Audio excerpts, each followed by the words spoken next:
All right, thank you. Well, good morning, folks. Hope everyone's doing well today. Yeah, so thanks for coming to the presentation. This will be a pretty broad overview, so if you're looking for nitty-gritty like designs or something, it's that this presentation isn't going to be that. But um, just getting started here, wanted to go over kind of a brief agenda, go over the Umatilla County SWCD, who we are, what we do, what makes us unique. As if you're district staff, you probably know each soil water conservation district is kind of unique bird. So just kind of go over how we operate. Then I'd like to go over the 2020 flood event that we had in Umatilla County, 120 up to 150-year event is what we experienced countywide, kind of setting the stage for how we stepped in to try to actually get to the topic of this presentation. But I think that context is needed. And then we'll actually talk about how we've been approaching trying to restore the damage that we experienced in 2020 and how we're trying to synthesize habitat needs with property protection, development in the floodplain, and so forth. So just a couple quick facts about us. We are a non-tax base soil water conservation district, which means any dollars that we pursue has to be through grants or contracts. So just to give some context, when we do work, we have to go find the money to do it. We don't just have an operating budget that we can respond to things. We're a 1.25 person office. We're co-housed with NRCS in the USC office. We have 7 directors, and we have 3 significant Huck 8 watersheds in our county, Umatilla, Walla Walla, and North Fork John Day. So we kind of have a unique situation. Our mission statement or our focus has always been conservation, but to really dig into that, it's to conserve, protect, and develop natural resources for the environmental and economic benefit of Umatilla County. And what that means for us, as each district knows, you kind of have to find the niche that's in your county. For us, what this really means is we're a landowner first organization. And so while there's other agencies out there that have good programmatics that have specific environmental needs they're trying to focus on, or specific habitat goals they're trying to reach. We're always trying to marry what a landowner has on their property with what the best tenable solution is what we like to call it, but the best outcome that improves a producer's operation, but also enhances habitat. We do that in kind of 3 primary different ways. Outreach and education, grant project writing implementation, as I mentioned, and then technical assistance and collaboration. So this is a bit about us and kind of what we do on a daily basis. We focus heavily on outreach and education. We really find that landowners, we've often found that we get more work on the ground simply through developing relationships with folks than just applying for grants with folks. And that's kind of I don't know if that's an Eastern Oregon specific thing, but that's really we put a lot of effort into outreach and education because of the outcomes. We have 5th grade outreach field days. We do a lot of trainings, event information booths, but the biggest thing that I wanted to point on here as it pertains to this discussion is simply that before the flood events happened, the district had positioned ourselves as what I call an information hub for the entire county when it came to landowner assistance. So what that meant is landowners knew that they could call the district if they had any question in anything related to conservation or environmental issues. We may not have had funding for them, or we may not have had the direct answer, but we knew who to send them to. And that was a huge proponent that propelled us forward when we had the flood event. The next category, grant project writing implementation. I know this is probably boring for some of you, but I think it's just important to get the context. But 75% of our funding is from OWEB. So we are entirely dependent upon the OWEB grant cycle. And this is a really important thing when it comes to synthesizing floodplain recovery, is because if this is where our funding source is, and OWEB obviously just doesn't pay for property protection. And so how do you proceed with that? And so we'll get to that later. And then obviously, we work closely with ODA for the strategic implementation areas for a lot of different funding. And then we've done FEMA and stuff. But the primary purpose of this is OWEB is our main funding source. So just have that as a conversation. And then finally, and the most exciting, I think, the way we accomplish our mission statement, I think, in the most true fashion is through technical assistance and collaboration. And so we as a district have been positioning ourselves to not be solely dependent on grants for the past 5 to 10 years. And so what that's meant is we have been researching and focused on trying to develop service-based business models not just for landowners, but for our Umatilla County proper, for the cities, for water control districts, for irrigation districts. And so essentially, we've been trying to position ourselves in a way that we can actually provide a service to all our constituents and other local governments.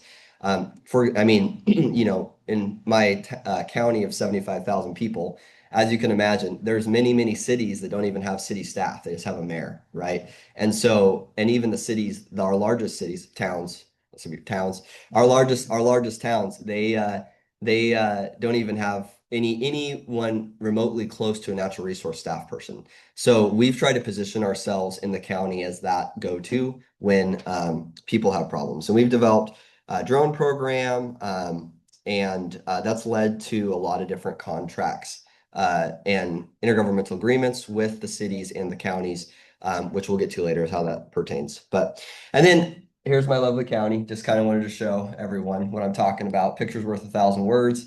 Um, we have every single type of ag in Umatilla County except for shellfish. So no one has started a mussel farm on the Columbia yet, but it makes it really unique. I mean, some districts on the east side are all wheat or they're all cows and forest. We have everything basically. So we have huge irrigation sectors on the west end and the northeast end, wineries, viticulture, orchards, specialty crops, a ton of pivots.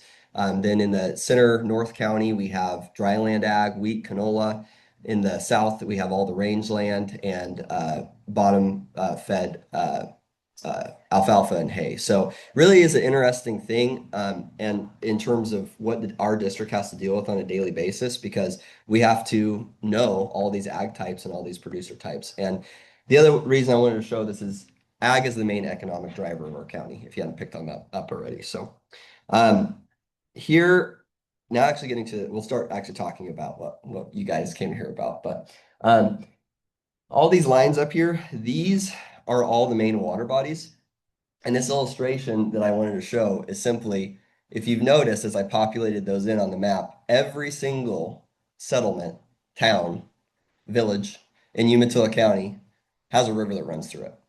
So as we start talking about the 120, 150-year event, this wasn't just one watershed or another, it was a countywide affair. So it wasn't just farmers and ranchers that were impacted, but citizens that lived within our cities. So getting to the actual event that kind of set us up to do this work and kind of set us on the pathway we're on. We had an atmospheric river. You guys familiar with the weather patterns? Unprecedented rainfall, 6 inches in 4 hours, I think, is some of them, with some of the numbers and some of the watersheds on a near normal snowpack. So we always get screwed when we have a near normal snowpack or any snowpack that has a snow water equivalent of over 50%. And we can see upwards of 600 to 1,000% flow increases in streams in under 24 hours. So super, super flashy, super, super quick moving. Every stream flooded, as I mentioned, including the two main systems that have population residency on it. Post-event is anywhere from 120 to 150-year event, depending on the watershed. Roughly $27 million in public infrastructure damage from this event. About right around 4 million in private property damage. 400 homes were impacted in terms of they either had water in their house, against their house, or through their house. And we actually lost a couple lives as well. So it was a huge deal. National Guard deployed to actually extract people out of Chinooks that were completely cut off during the event. So it was a huge impact to the county, not just to natural resources, but the emergency services, public infrastructure. Again, pictures are worth 1,000 words. This was about an acre of ground that got ripped away in less than 24 hours from the flood event. That's a main water line, by the way, that's hanging out there for a city. And this used to be a road. And like during the event, we lost, I think, 6 major bridges. So entire communities like emergency services were cut off. And fun fact about bridges, if you've never gone through replacing a bridge, it takes like 5 to 6 years.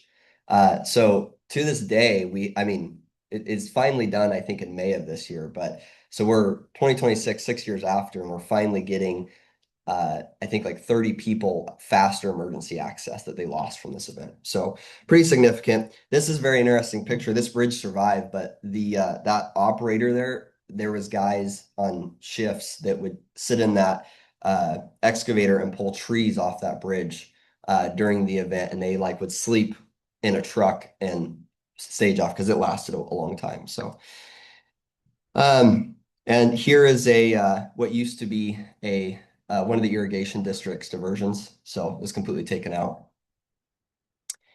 But all right, so what you came, there's the context. We can start talking about the fun stuff now. So how we got involved is we had already developed, as I mentioned earlier, we were the information hub for folks. We kind of had already developed the relationships with the landowners, and we recognized that there needed to be an all hands on deck collaborative approach to try to fix this. And once the emergency kind of response had died down, there wasn't really any clear direction going forward. Because I mean, where do you start, right? It's just such a massive event. You guys saw the scope. So we worked with Umatilla County and we secured a contract with them to provide flood coordination services. And so that's kind of how we got started on this journey. So we essentially became the point of the spear for all flood recovery in Umatilla County, and that's how we kind of got started. We when we started working on this, we recognized pretty quick that we needed all players at the table, all stakeholders to even get anywhere. In fact, when we first started, we actually in 2019 we had another significant flood event, but it was isolated to a single watershed, and it impacted quite a few people because of how densely populated it is. But we actually tried to do a couple projects without a whole bunch of stakeholder input, and we really didn't get that far. We learned pretty quick that we needed to have the entire all stakeholders at the table to actually make any long-term or lasting impact or change. Um, we also quickly discovered that there are a lot of different perspectives on how one should go about recovering from a major event like this. A lot of our fisheries partners and agencies, they saw a lot of the event as a huge loss, not just because of the infrastructure that was damaged, but all the habitat that was completely destroyed or habitat work that was completely undone. And then, of course, we have our cities and our irrigation districts that have a duty to serve their citizens. And, in their eyes, it's easiest and quickest just to go put rock in the stream, right? Which is not good for habitat. So we learned pretty quick that there is some differing opinions on where do we start, like what are our solutions going to be. And just to condense those, the biggest thing we learned or the challenge to synthesizing floodplain protection and habitat improvement is partnerships, permitting, cost, and time. And for you guys that have worked in this field, I'm preaching to the choir there. But those are the kind of things we isolated as a group and began working on solutions to try to tackle those. So just to explain those a bit more, so partnerships, as I mentioned, there's so many stakeholders. You do any work in a river, there's so many stakeholders that have input. And many of the stakeholders at that table don't often agree. I mean, I'll never forget when you have, two different fish habitat focus agencies arguing over a design spec. And it's like, you're from the same realm. Like, why don't you agree? But it's definitely a convoluted thing when you have, 27 partners essentially that have a piece of the pie. Permitting is a huge challenge. It's even more of a challenge now with some of the Department of State Land's new requirements that have came out for costs on the permitting. But the permitting cost is high, and a lot of times, because of, especially with Umatilla County and how flashy our river systems are, you may start a permit process and the river may change. And so your permit is completely invalidated. Cost, as I mentioned, there's not a lot of funding opportunities out there for this like kind of synthesized approach, right? Washington State has floodplains by design as a program, which is a really good program that does this. Oregon doesn't have anything similar to that. So we're kind of trying to scrabble something together here. But yeah, I mean, FEMA will pay for infrastructure replacement and stuff if it's eligible, and OWEB will pay for habitat. So we tried to like take those two and put them together, which is really messy and difficult. But it's definitely a challenge is trying to find how do we pay for these sort of projects. And then I kind of mentioned this, but time. So we have very dynamic river systems. Permitting difficulties lengthen the time of a project going into place. The project changes, the permit doesn't really apply anymore. Um, and oftentimes, even just as a community, we go in Umatilla County, we go in the spring from worrying about flooding, and then in the summer, we're worried about fire. So, in the summer, when you're working on a flood project, and then you're also work or flood recovery project, and then you're also responding to a fire to try to like document people aren't thinking about water when they're on fire, right? So, um, and as you know, with this current climate pattern, as you guys probably are aware, where we're getting less snowpack, we're getting moisture, similar moisture water equivalent, but it's coming later as liquid as rain and not as snow. It just increases flooding risk and increases fire risk. So it's kind of we're getting hit from both ends. So, all right. So those are the challenges, that's the context. How did we proceed from here? So the first and foremost thing we figured out pretty quick is we had to bring all partners to the table. As I mentioned, we tried to try, there's like a small group of like three or four, like the city, the county, a water control district, and ourselves. And we tried to go out and we did get some OEB money to pay for 10% designs that were fit within slopes programmatics for Lower Mackay, for example. It's like 27 landowners. But we found out pretty quick that we didn't have the habitat expertise that we needed on that project to have lasting solutions. So we learned we had to bring all partners to the table. We have to have those partners on the front end of the conversation rather than going through a planning process and then after the fact trying to consult those folks. And then the other next thing is you have to find something to do as a partnership. So when we kicked off what we called a Umatilla town hall, and it was landowners, it was everyone. We invited everyone, myself with the county commissioners, and uh, we kind of figured out these problems, and then we started coming up with solutions to tackle, and that's really what brought the group together. So having something to work on and a problem to solve with actually a deliverable, which we'll talk about what we did here later, but that was huge. And then designate a lead entity. So these things don't work unless you have strong leadership. So that's just as pretty self-explanatory there. Um, Next is strategize and prioritize. So as I said, this was a county-wide event. So like, where do you start? Where you saw the map, like where do you even begin in terms of where do you start prioritizing reaches where you're going to put money first? The biggest thing is we learned is for the best long-term solutions that take a long time typically benefit habitat, but that doesn't help the short-term, immediate, like almost emergent need on the ground for landowners. So you kind of have to develop a short and long-term solution game plan, which is still a work in progress, but that's the only way you're going to maintain community trust, build community trust, getting short-term stopgap measures, band-aids on the ground while those longer-term solutions come into effect. And then we got in a meeting schedule and we started meeting. So let's see here. Wanted to go over how we strategized and prioritized Umatilla County after the flood. So essentially, we broke up each of our watersheds or impacted areas into separate areas where what these dates are is this year is when we started working on uh, basically bringing a partnership together or to bear on these systems. So as you can see, we've pretty much excuse me, we pretty much tackled most of them by now, but it took a lot of work to get to this point to where we could actually uh,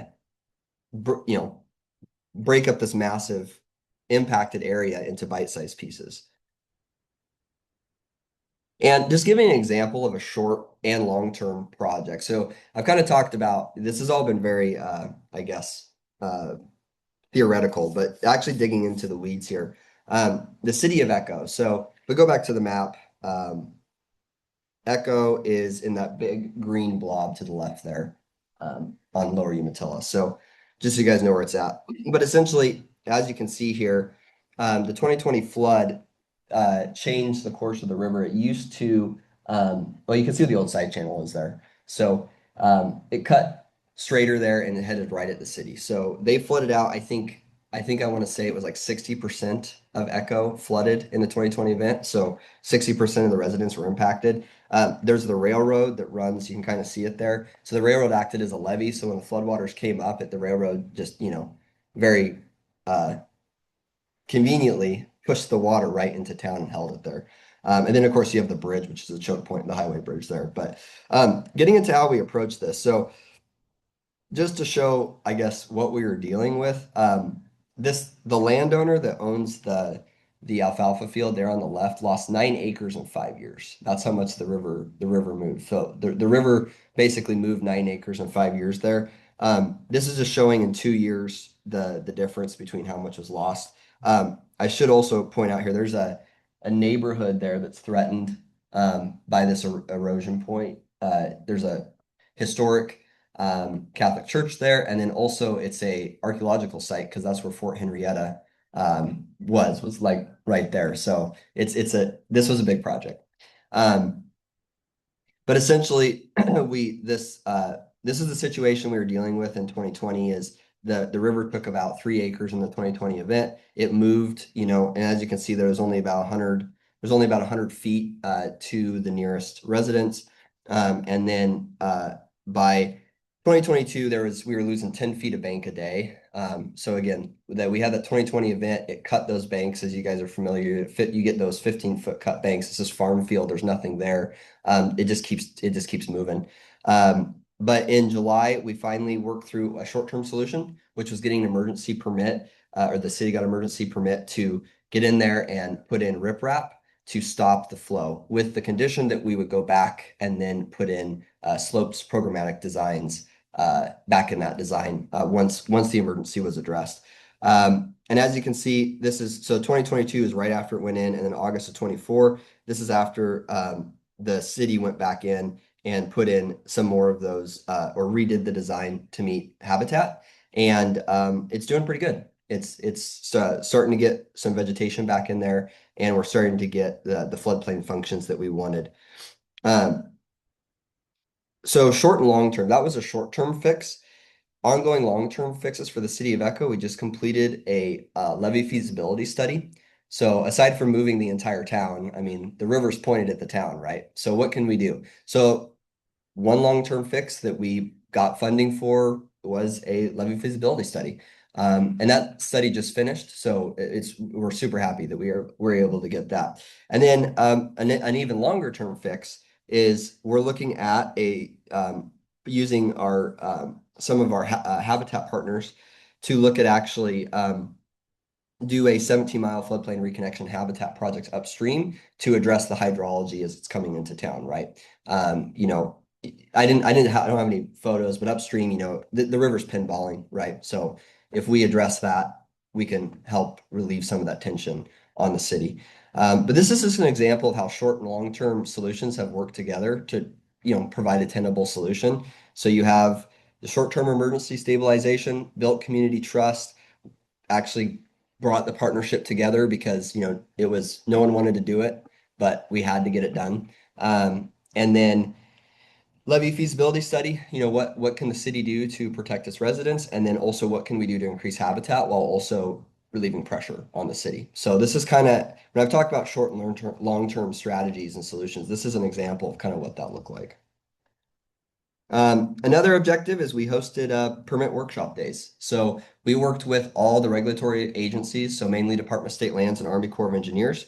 And we had them come in to our county and hold multiple permit workshop days after this event. So that was a huge trust building effort that really gained a lot of landowner trust and perspective, because one of the things I've heard many, many times, the permitting system's so complex. I mean, as you guys know, right? Like if you're just a landowner and you're just trying to farm, there's no way you're going to be able to understand all the complexity, and it changes all the time. So unless you work in our field and you know what's going on, even if you may not, I mean, I found out the other day something changed I didn't even know, right? So this was a huge win is in terms of bringing in, because landowners were able to show up and with a blank permit talk to folks, and we worked with our partner agencies. We had ODFW there as well to provide habitat programmatic opinions, and that was really, really helpful. I mean, out of that, I would say maybe only, we probably met with 60 landowners and probably only two actually submitted permits, but that wasn't the point, right? The point was actually, do the landowners' problems, did they actually feel like they have a solution? Because before, it was just too complex, it was too expensive. So that was a huge win there. Um, the next thing is we developed an outreach and education tool. So this is probably I don't know, probably one of the better things I've done in the past 5 years. But we worked with that partnership of like 25 different agencies and districts and uh, constituents to develop a bank restoration and river resiliency guidebook. So essentially, what we did is we worked with um, the regulatory authorities, our habitat and wildlife partners, our um, county partners, planning partners, permitting partners, and we developed a guidebook for Umatilla County of that was it's basically it's not a silver bullet, but it's supposed to be from zero to hero. If you know nothing about the permitting system, you can take this, I think it's like an 80-page document, and it basically goes, you are here.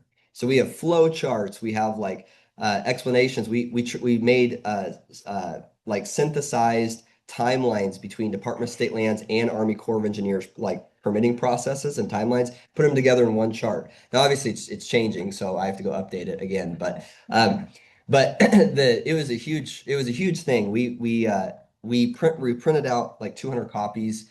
We have it on our website as well. If you guys are interested, you feel free to check it out. But this was a huge uh, undertaking, and it took a lot of work because, as you can imagine, we had like, for example, Department of State Lands and the Corps, they had to review all the narrative to make sure it was actually accurate. And obviously, we have it's not a legal document or a how-to, but it's just more of an information guide. But we also worked with an engineering firm to get six design specs that met slopes programmatics so that landowners could actually know what was a good project and what would be bad for fish and habitat. So this, I think, is really a good example of a project that brought a partnership together that tried to synthesize that habitat protection or habitat development and property protection at once. Is like, hey, there is a pathway here. There is a way that you can work through this. We also developed as the lead agency, worked on a flood project tracker website. So our website has broke down by watershed, broke down by sub watershed. You can go on our website and landowners can. The cities use it too because I mean it's just so much to keep track of all the projects. But people can go on there and they can actually see where projects are in timelines. Which has been extremely helpful when you're you go through a fire like we did in 2025 and everyone forgets about flooding. And then it's like, where was that project at? And it's like, okay, it's on our website. And then, yeah, as I mentioned, prioritize and apply for funding. One of the things like I mentioned, is we really needed to have the perspective of all the stakeholders at the table on the front end of a project to make a project a success. So my biggest takeaway there is, you got to partner with an entity that has perspectives that you lack. So at least in Umatilla County, Soil Water Conservation District, we kind of represent the landowners and the irrigators a bit more than we represent habitat. So we need to have those habitat perspectives, those eyes on a project. Otherwise, we're going to do something that's not going to fully represent those goals and objectives. And then, yeah, don't forget short and long-term goals. So just a kind of a flow of like what this has looked like for the or for each of these watersheds, kind of the strategy that we took. So going back to that chart of all the different areas that we've been focusing on. We start in each area with, do they have a watershed assessment or a basin study? And if they don't have a watershed assessment or basin study, then we need to get one. So let's go get a grant and get one. So we would do that. Then we would move from that to, do we need a stakeholder engagement project, right? Do we need to identify projects that landowners willing to, Lower Mackay is an example of like, do we have landowners that it's such a constrained floodplain? It's like, do we have landowners that are willing to give up some space for the river so that we can reduce flood risk for the whole reach, right? Those conversations. And then, of course, designing and permitting technical projects. Right now in Mackay, we're finishing up the design for what we're calling an early win, or essentially two early, very visible projects that will, keep build community trust, show that there actually is work going in the stream, right? Because, from the landowner's perspective, it's been 5 years and they haven't seen a single stone move, right? So how can we, what's the most visible, most effective, but also quickest way we can show that something's getting done? And then, yeah, keep on implementing. And then how can our work, I think one of the goals that we like to look at is how can all this work eventually look at the delisting of our endangered species, right? So this is all short term. We're trying to help, we're doing stuff that is providing habitat, but what are we doing? Like, what's the long-term goal here? Because obviously if that would help everyone if we could get to that point. If we get there, I don't know, but that's the goal. Yeah, and I think with that, just as I guess an update. So this has been 5 years.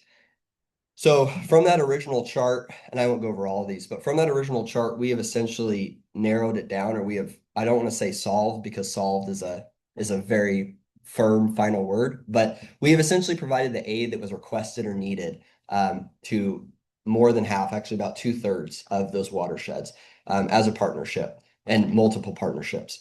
So what you're seeing here is kind of the last the la or the we're stepping away from our current model and we're using the water control districts now. There's the map up here shows the water control districts boundaries, which are very similar to the watersheds that were impacted. But essentially, we have gotten to the point where in each of these sub watersheds, they're developing self-sustaining systems.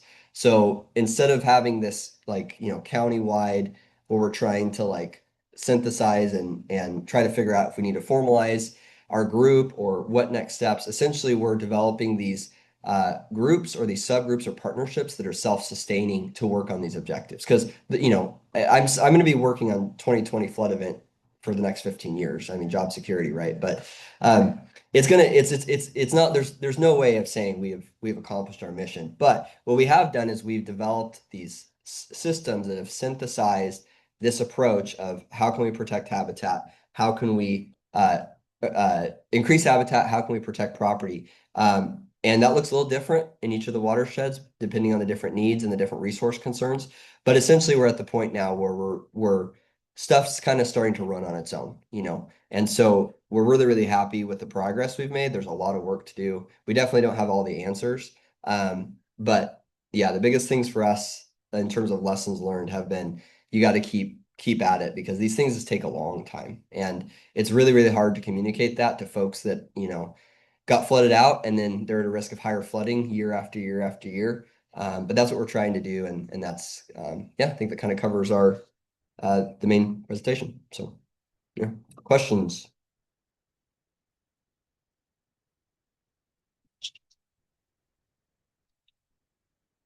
Okay. Yeah. So in Jackson County in 2020, we had pretty large fires. Mine's not so much that. Uh, but I remember on the ground, we talked a lot with restoration skills, talked a lot about the winds that the fire may have brought. I don't want to say out loud, but people lost their homes. But I'm wondering if you noticed anything like that in this flood event. Was there anything that took away like, well, these channels were reactivated, or was it were there winds in it? Yeah, I mean, that's a loaded question, right? Because it depends who you talk to, whether something's viewed as a win or not. But yeah, I mean, I think the biggest there were some wins, right? I think out of this event, there were 6 houses that were decommissioned and bought out that needed to be gone because they were, just not good living conditions. There were a lot of I think I would say it allowed us to build a lot of efficiencies in our approach. But yeah, I mean, it's the the problem with Umatilla County is that we have very constrained floodplains, but only on very small areas of the overall river body. So yeah, the river moved a lot, and that was great, but where didn't affect anything, I guess. So where we saw the work that was needed isn't the hard things to tackle, if that makes sense. So yeah, absolutely, there was stuff activated and stuff moved, and old side channels that had never, been uh, had never seen water in my lifetime, and now the main channel, like it definitely did what it's supposed to do, right? The challenge, of course, is how do we let the river do what it's supposed to do when there is no riparian area and it's lawns and there's houses within 15 feet? So how do you answer that question? And this has kind of been our attempt at that. So.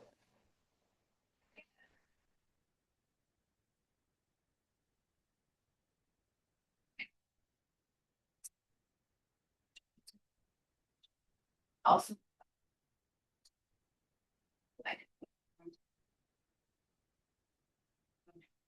Yeah, so that's a great question. So we, I'm going to use Mackay Creek as an example, but when we submitted to OWEB a phase one grant, which was a 10% design stakeholder engagement. So we hired an engineer basically we were trying to figure out who's willing or who needs help. That was the first question. Who has the space that actually, because we met with people, it's like, yeah, you have a lawn, like you can't do anything, right? But like who needs help? Who has the space to actually do a restoration project? And then like what does that look like on an overall map? So we had that grant. And then the city got a FEMA grant to do a basin study or basin analysis, which kind of helped build and further that initiative. And then we got another FEMA grant to essentially identify that was specific. One of the objectives, it changed over time, but one of the objectives was to identify that exact question. So I guess the short answer is we essentially got grants to say where is their space? Where is their willingness? And then what can we do here that's actually going to impact, the rest of the neighborhood of the watershed? So, and it's definitely not perfect. I mean, we're still working through it, but I think the biggest thing is that that's the only tenable pathway forward to try to answer that question because I think if the the funny tension you're always trying to resolve in these sort of initiatives is that if fish biologists had their way, it would be decommission all the houses and move the neighborhood, right? If the city had their way, right, it would be dig out, dredge the channel because those are both the two quickest ways to each of those individual goals. So, but we're trying to say, where's the middle? And that's why it takes so long. It's such a tough conversation. But we use grants to answer your question to essentially get to there. And then that one FEMA grant as well paid for the city had a consultant come in to help us build that partnership for Mackay specifically. So yeah, we just found dollars and you relied on expertise to kind of make it happen. So yeah. seems like this is taking.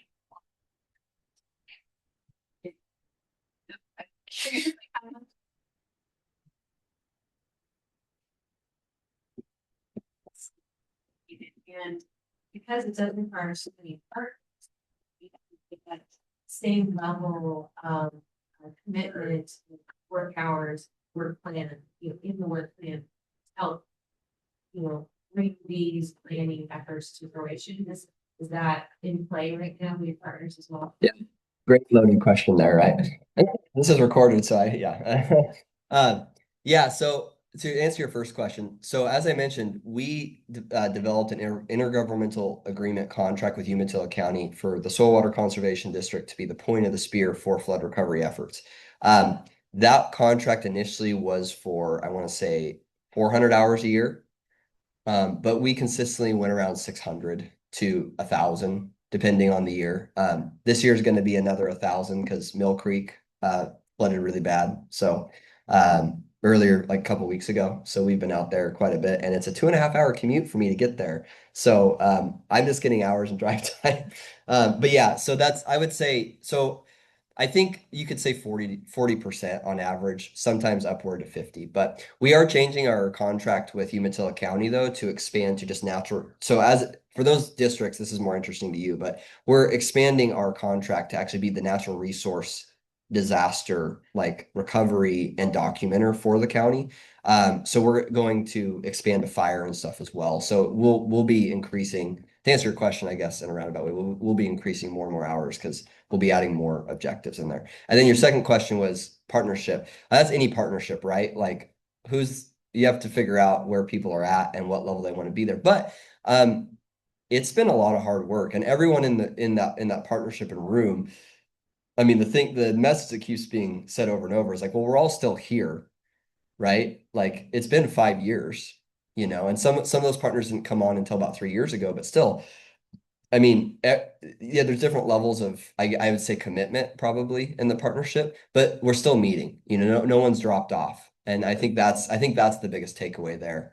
But that's one of the hardest things with partnerships and that's why I think you do need that lead entity really hammered out, because you got to have strong leadership to, I don't want to say like force people's hand, but you got to have someone that's gonna guilt trip other people, put it that way. So. Which I'm not that guy, but yeah, go ahead.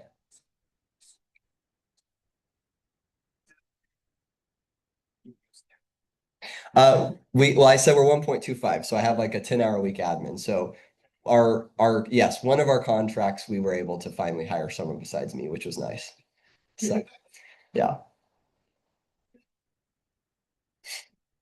yeah.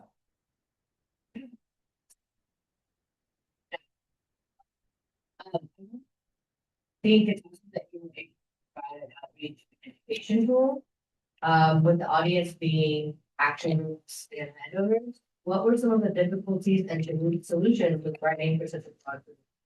Specifically thinking about making the materials.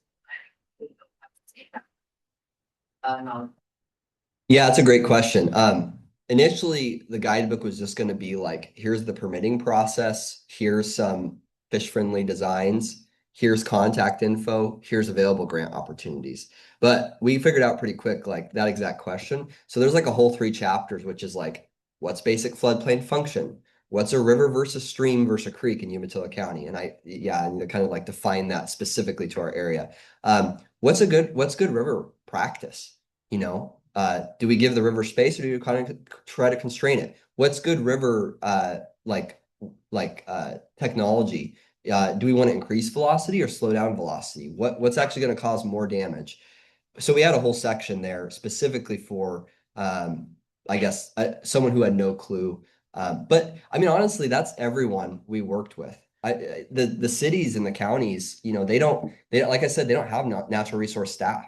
So they don't have the knowledge base. They don't have so it really turned out to be um, I guess it was for everyone because it doesn't matter if you were a city manager or a farmer down the street, you kind of needed the same basic info of like, here's what a river is, here's the natural floodplain functions. Here, what are some general practices to keep in mind when you do projects? So yeah, go ahead.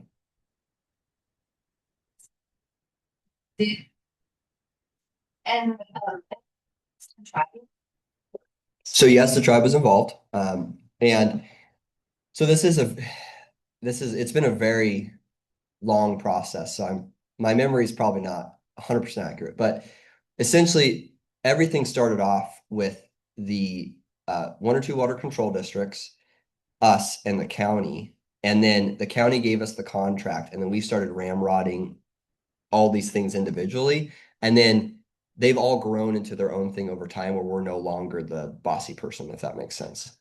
Yeah. So that's why I mentioned earlier, like how we're using the water control districts and some to like be the ramrod. So the way I viewed like my role or myself is like I kind of I kind of started the ball rolling, and then now we're trying to like get other partners, I think, to take the lead more.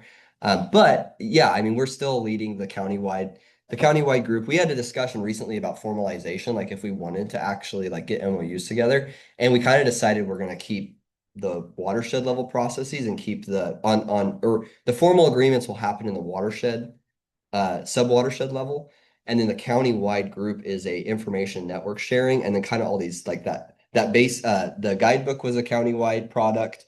The permit workshop days was a county-wide product. The all that outreach and stuff, that's all countywide. So yeah, so we're still running that main group, but now our strategy now is trying to, like I said, trying to get to that self-sustaining system of like, for example, Mackay and Walla Walla both now have funded basin studies, and Mackay is going through finishing a partnership grant, and Walla Walla is getting a partnership grant.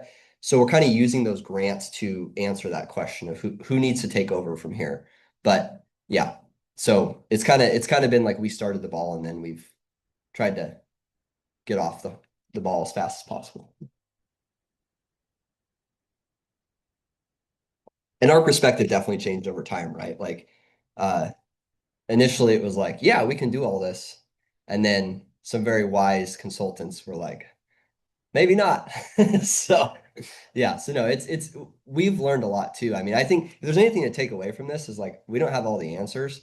We're just the biggest thing, or like if I can leave anything, it's like go whether you're a watershed council or a district or whatever, like go find that niche in a natural resource disaster that's missing and fill it until the job gets done. And that's essentially what we're doing. Our entire like going back to our mission statement, right? Like our goal is that tenable solution. Where can we balance our ag industry with that conservation, that habitat need? So we're going to fill whatever role that is until the job's done. Whether that and that will change over time depending on the situation. So yeah.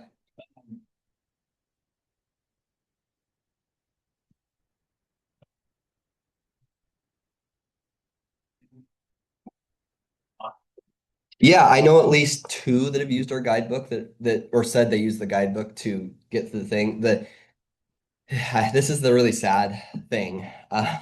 Is as of January of this year, Department of State lands raised their fee structure to where it used to be $0 to do an emergency permit. It is now $6,000. And then that when you after the emergency, when you have to go to your like regular permit to like make up for the emergency, another $6,000. So I'm really proud of our guidebook, but I really feel like it was in so much in vain because now like when we handed it out, it was like, yeah, like you as landowner have power to do this. And when now I'm gonna have to go add a section in there that says, yeah, and it's gonna cost you $12,000 just to submit something, and people aren't gonna do that. So so yeah, people have been using it, kind of like shooting myself in the foot with how proud I am of it, whatever. But that's gonna be unless that changes, I foresee that being a huge issue to, let's call it landowner led uh multi-benefit projects aren't going to happen. I'm afraid. I mean, maybe I'm wrong, but I'm just knowing how, you know, much money that is, at least in Umatilla County. I mean, it's a lot of money anywhere, but yeah, that's insane to try to say, oh, you want to do the right thing and protect fish? $12,000, please, at the end of the day. And it's like people are going to be like, well, how much does it cost to move my house? And it's going to be like probably cheaper at the end of the day, which we're working on a calculator to kind of help people out with that. But that's going to be a lot of, it's going to be a lot of discussions going forward in our county. So yeah, good question. I kind of sour noted it, but yeah, it's a really, I think it's really a huge obstacle that I'm really worried about. Yeah, go ahead.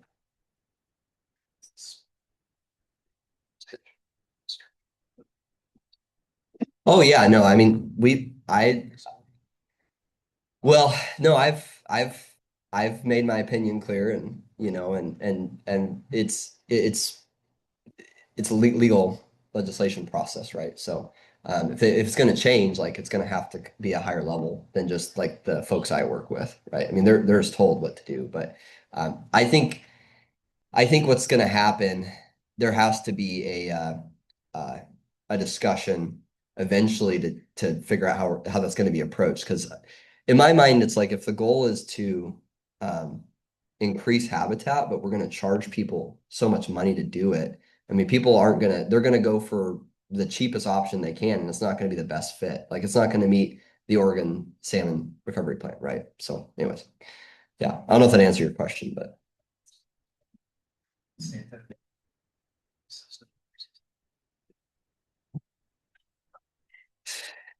yeah, I mean, I don't know the origin of why the rules changed, but I think a lot of Oregon agencies right now are just going through their stuff and interpreting it. So. Uh-oh. Go ahead.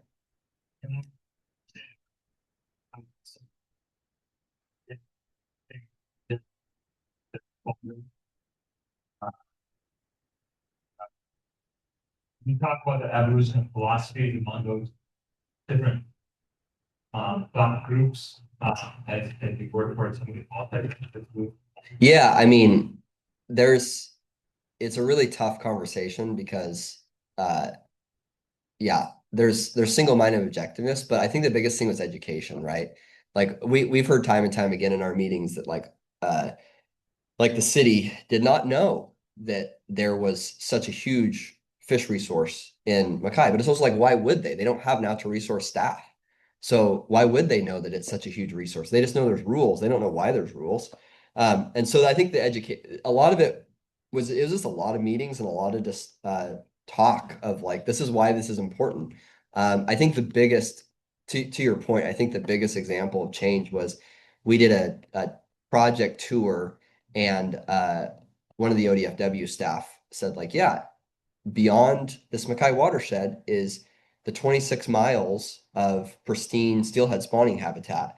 And so if we can open that to fish, we have to ever delist them because there's not enough river mile space to ever delist fish in our county without that access.